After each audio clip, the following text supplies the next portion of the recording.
Ayan po mga kapatid, magandang gabi po sa inyong lahat at narito na naman po ako upang magbabalik, upang may ihahatid na o may ibabahagi na mga orasyon na naway makatulong ito sa inyo. Ang orasyon ito ay kapangyarihan kontra sa kaaway. Ayan po, sa taong may mga mararaming kaaway dyan, sa mga taong madaling kursunadahan o pagtripan, napakaganda itong orasyon na ito na galing sa samot-saring aklat na aking nilikom at isinulat upang ibahagi sa inyo mga kapatid.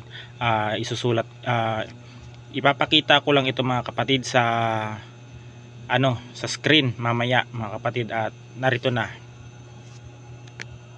mga kapatid yung orasyon aking ibabahagi sa inyo. Ayan, kapangyarihan kontra sa kaaway. Sa ukum, Edriel, Krisaram, Abrusem, Dainajat, Imoykis, Maitram. Yan.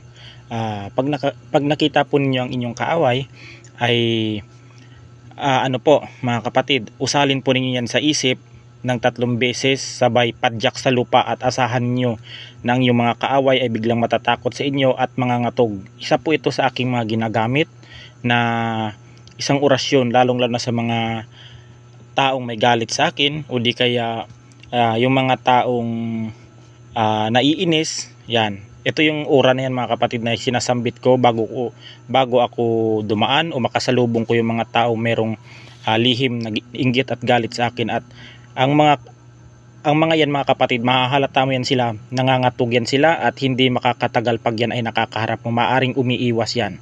Yan po ang orasyon na yan na aking ibabahagi sa inyo. Ay makatulong po yan.